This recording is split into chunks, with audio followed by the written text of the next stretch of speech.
Like, it is a basketball play, and an Angel goes flying. Angel gets hit, in fairness, and she just flies. And then jumps up and tries to go at her. She tries to charge her down while Caitlyn walks away. Like, it's nothing. It's absolutely... Angel, can you take us through the flagrant foul from your perspective? Just what you saw in that play, how you interpreted what happened. Basketball play, refs got it right. Move on. The much-hyped WNBA showdown between the Indiana Fever and the Chicago Sky became the latest chapter in the Caitlin Clark versus Angel Reese saga, and folks, it did not disappoint. What we witnessed wasn't just a basketball game. It was a masterclass in manufacturing outrage when you're getting thoroughly outplayed on the scoreboard. The Fever-Sky clash gave us more than Caitlin Clark's triple-double brilliance. It also featured the signature Angel Reese tantrum, served piping hot with a side of, please look at me instead of the score. Is right here. She comes in, just a little grab around her, trying to kind of hold her, really. And Angel Reese loses her mind. I mean, if you can't tell me there is not true animosity, jealousy, and agenda ate up right there with that player, I don't know what to tell you. I mean, that was a big nothing. Wow. The Indiana Fever is absolutely crushing the Chicago Sky. We're talking a demolition derby on hardwood, with a final score of 93-58. This is the kind of beatdown that makes you double-check if the scoreboard operator nodded off. And right. In the middle of this basketball massacre, with over 4 minutes left in the third quarter, the spotlight-starved Angel Reese grabs an offensive rebound. Caitlin Clark, doing what any defender would in that situation, commits a standard take. Foul. Angel Reese hates Caitlin Clark, and it's so obvious. You don't give this type of reaction for a common foul. That is a regular basketball foul. Caitlin Clark hit ball, but Angel Reese decided to flop like she's Draymond Green and act like she got shot in the streets and hood of Chicago. But then when you ask a question after the game in the press conference, you say basketball play, refs got it right, move on. But you clearly had a hard time moving on after that foul. And Caitlin Clark threw some shade at Angel Reese, rightfully so. That's just a good take foul. Either you let Angel get a wide open two-pointer, which I don't think she was going to make. Have you seen her layup package? Or you send her to the free throw line and make her earn those points. Anybody who played any type of ounce of competitive... Angel Reese did not appreciate that savvy play. She immediately exploded, arms flailing in disbelief, face twisted in outrage, barking at the ref and anyone within earshot. You'd think Caitlin had just drop-kicked her puppy based on the reaction. Reese stomped around, pointed fingers, and delivered a death glare aimed squarely at Clark. The refs, seemingly rattled by the sheer volume of her outburst, upgraded the foul to a flagrant 1. A flagrant 1 for what basketball players call a Tuesday. For doing exactly what every coach in America teaches. For something that happens in virtually every basketball game in history.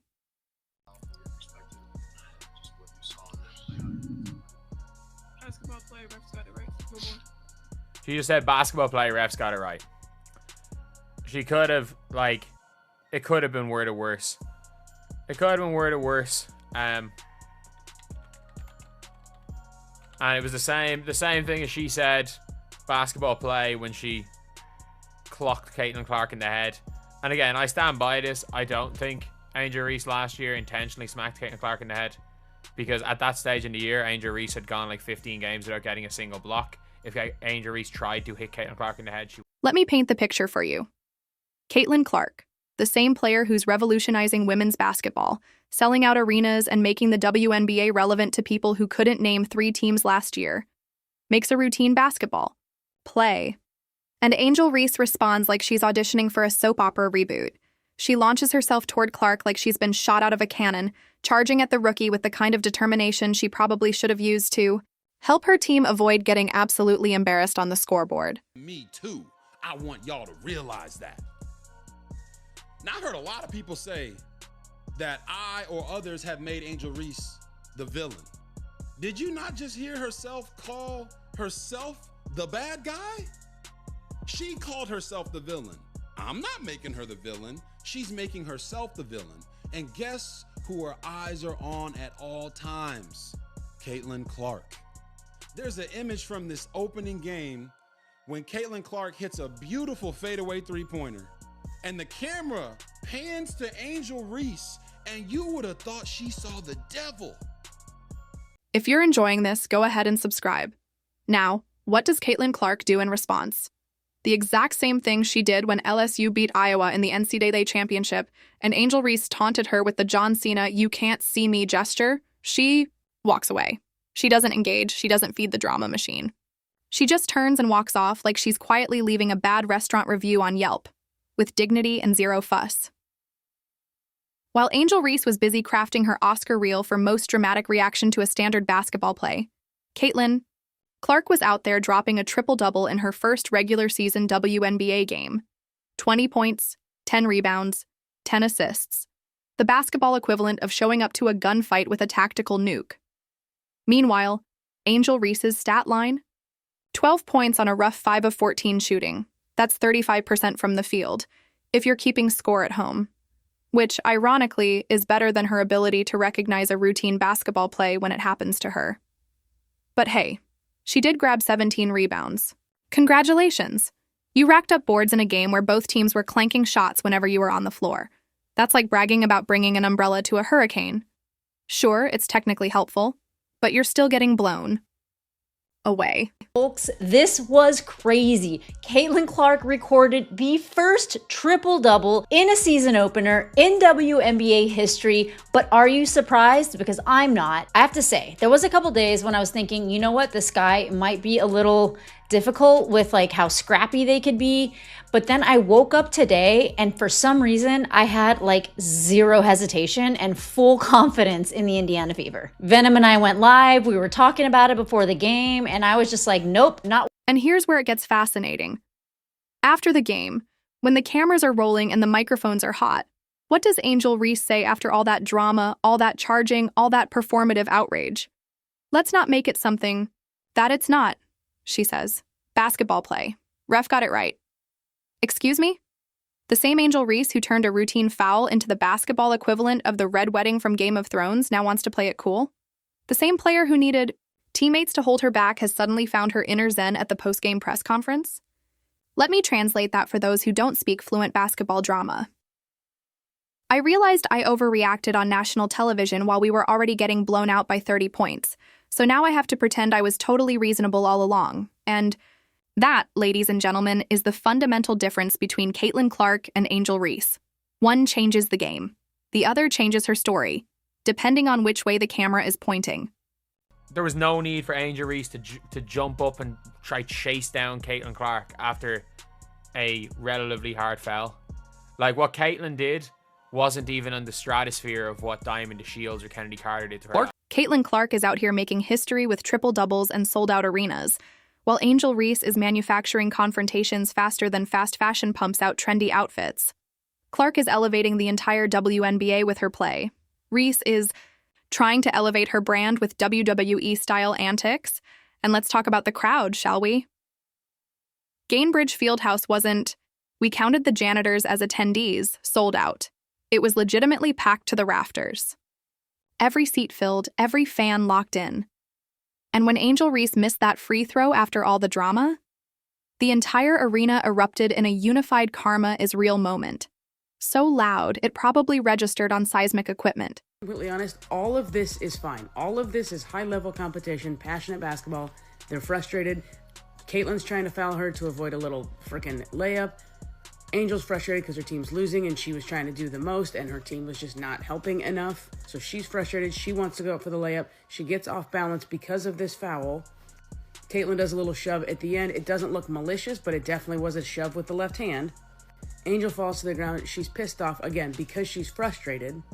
Just like we've seen every other player in the WNBA at times be frustrated. Stands up, turns around, says something. Aaliyah Boston comes, gets in between them, and they all get penalized. Fine. That's all fine. Remember, folks, this isn't their first rodeo. This rivalry goes all the way back to college when LSU beat Iowa for the national championship. Angel Reese celebrated by taunting Caitlin Clark with the "you can't see me" gesture, the same one Clark had used earlier in the tournament. But here's the difference. Clark did it in the flow of the game after making a great play. Reese saved hers specifically to taunt Clark after the outcome was already decided. One was competitive. Fire the other. calculated pettiness, and now history repeats itself. Clark makes a routine basketball play. Reese turns it into theater. Clark focuses on winning by 35 points. Reese focuses on winning the attention battle. It's like watching the same movie, with slightly different costumes. Even Stephanie White, head coach of the Indiana Fever, saw it for exactly what it was. Nobody's going to get anything easy against us. We're going to be a tough defensive team. I thought it was a clear play on the ball as well. This wasn't some brutal flagrant. It wasn't a vicious attack. It was basketball 101. Don't give up easy buckets. Make them earn it at the line.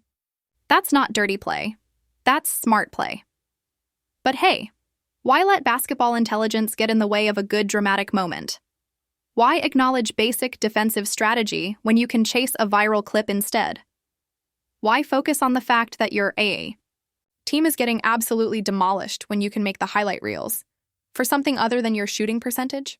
Took is one game for Angel Reese to attack Caitlin Clark. It couldn't be clearer that Angel Reese knows that she is in second place behind Caitlin Clark and she's not going to top her throughout her career. In any basketball game, WNBA, NBA, on the streets, this would be a clear foul. For Angel Reese to react this way is completely out of control, and she deserves to be fined for this. She's always subliminally going after Caitlin Clark in interviews, and there's constantly one thing that we can always look back on that tells the truth that Caitlin Clark is a better player than Angel Reese, and that is the stat board. Game 1, Caitlin Clark brought in the triple-double, and although Angel did have a good game, we will give her that with 12 points and 17 rebounds. 17 rebounds is huge. She definitely did not play as good of a game as Caitlin. Now, the referee did explain why they called it a flagrant.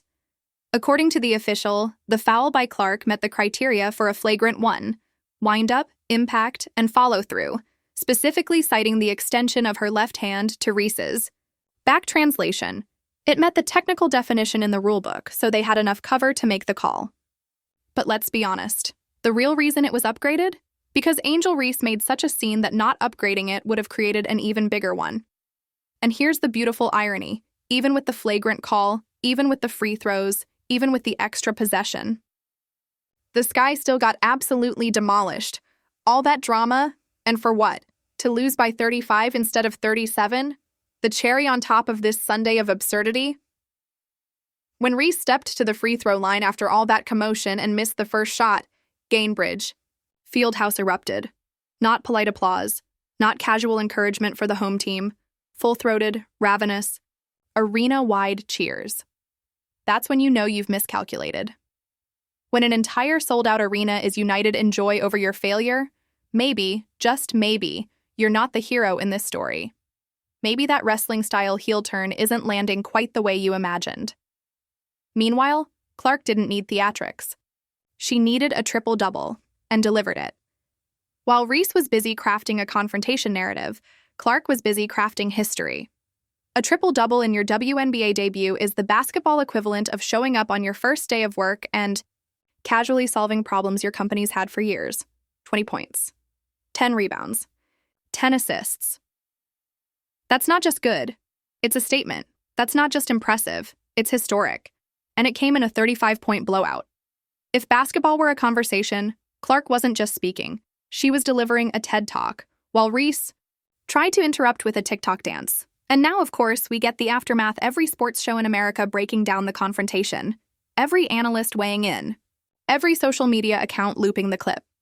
Which, let's be honest, is exactly what Angel Reese wanted. Because when your team is getting beat so badly, it should qualify as a felony in some states. When the rookie you've been endlessly compared to is outshining you like the sun outshines a dollar store flashlight, what do? You create a moment. You manufacture a narrative. You make sure the conversation isn't about how badly your team lost or how brilliantly Caitlin Clark played. Instead, it's about you, charging Clark after a routine basketball play. Triple-double. Go to the ball. This is strategic drama, calculated conflict. It's the basketball equivalent of a politician dropping a headline-grabbing quote when they're down in the polls. Quick, the basketball metrics aren't working. Deploy the drama metrics instead. And we've seen this before. When Angel Reese can't win on the court, she makes sure she wins in the post-game coverage. When the scoreboard isn't in her favor, she shifts the focus. When basketball won't give her the spotlight, she builds one herself. But the most telling part of this entire saga? Clark's response. No dramatic press conferences, no fiery social media posts, no passive-aggressive subtweets. Just this. It was just a good play on the basketball. I'm not sure what the ref saw to upgrade it. That's up to their discretion. And then the line that really matters. I wasn't trying to do anything malicious. That's not the type of player I am. That's the contrast in a nutshell. One is chasing headlines. The other is chasing greatness. Do you guys think that Angel Reese understands that she is in a completely one-sided beef with Caitlin Clark?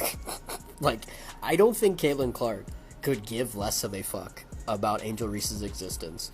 And yet Angel Reese tries so hard to make this a thing, to make this like rivalry a thing when it really doesn't exist. And this was a normal ass foul, by the way. Like, this was a normal hard foul, send them to the line. And I mean, Angel Reese flops the shit out of this. I mean, look at her flail her arm, and look at Caitlin Clark's arm. It's not even whatever. And then Angel Reese is trying to get into like her face after this foul, and yet Caitlin Clark is just walking away.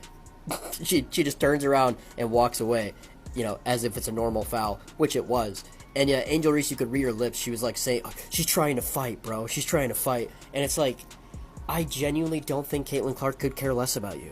She does not care about your like you are in a one-sided beef. It is all in your head, Angel. This rivalry that you think is you are not on the same level. And I don't think she cares in any capacity. I wish I could be as delulu as you, because what you think is a rivalry in your head just doesn't exist. That, ladies and gentlemen, is the difference. One player focuses on basketball. The other focuses on basketball theater. One lets her game do the talking. The other makes sure her reactions get all the headlines. At the end of the day, the scoreboard. Red Indiana Fever 93, Chicago Sky 58, a 35-point demolition. This should have been the only story. Caitlin Clark's triple-double should have been the only headline. But thanks to Angel Reese's audition for most dramatic reaction to a basketball play, we got a subplot threatening to overshadow the main event. A manufactured moment, carefully crafted to ensure Reese's name appeared alongside Clark's in every headline, every tweet, every sports show segment. And maybe that's the real victory Angel was playing for all along. Not the one on the scoreboard, that was long gone, but the victory in the attention economy, where even losing by 35 can be a win if you're trending for all the wrong reasons. In the third quarter of this basketball game, and it's already a heated situation.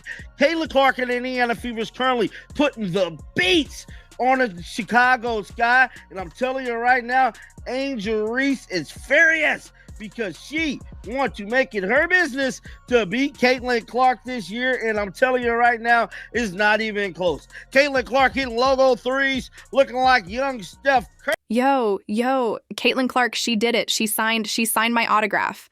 My life is complete. My life is complete. Here's a replay. As this WNBA season progresses, remember what you witnessed today. Sometimes the most strategic plays don't happen during the flow of basketball. They happen when someone decides that being remembered for an overreaction is better than being forgotten in a blowout loss. Remember that while Caitlin Clark is busy revolutionizing women's basketball, with her play, others are trying to stay relevant by turning routine moments into melodrama. Remember that while one player is elevating the game, another is elevating the theatrics around it. The Indiana Fever didn't just beat the Chicago Sky yesterday. Caitlin Clark didn't just outplay Angel Reese. Class didn't just overcome chaos. What we witnessed was the difference between a player who wants to be great and a player who just wants to be seen. And ironically, in trying so hard to be seen, Angel Reese revealed exactly who she is.